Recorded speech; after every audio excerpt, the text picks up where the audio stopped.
if you like basket hilts, but you also like longswords, then this is what you need, a basket hilted longsword.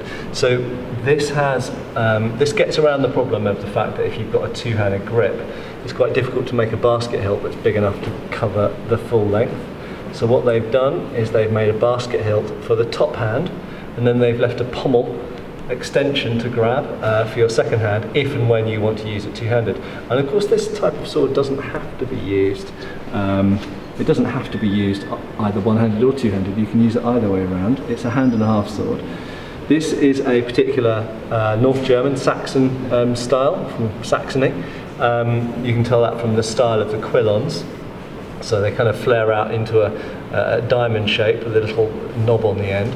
And then this S-shaped sort of bar in the middle of the guard is very typically German style. So this is a very German sword. And this one has shagreen or shark skin on the grip. Just zoom in a bit so you can see that. There you go. And the pommel just extends up there, and you'll see it's not a very long two-handed grip. So if you were using this two-handed, it's a relatively short grip, but there's enough pommel there to grab if you do want to use it. Two-handed.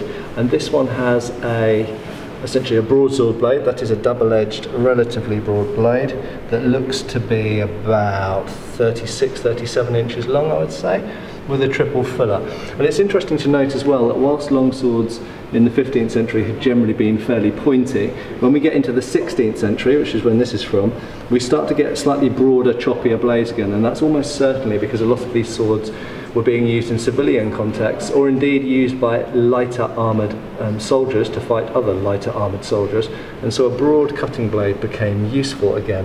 They didn't necessarily need the stiff thrusting blades that armoured people need to use against other armoured people.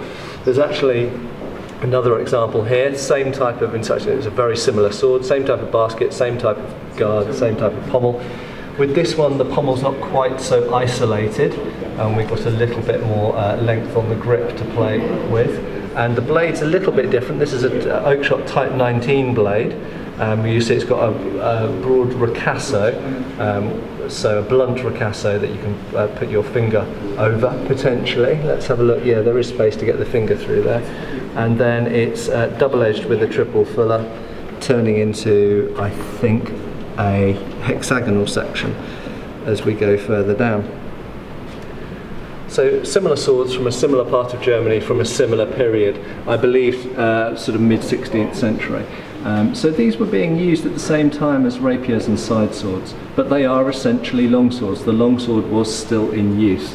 And here we've got again a similar basket hilt, but this time it's applied to a single-handed sword with what's essentially a rapier blade. So there's the rapier blade there. You can see there's a single-handed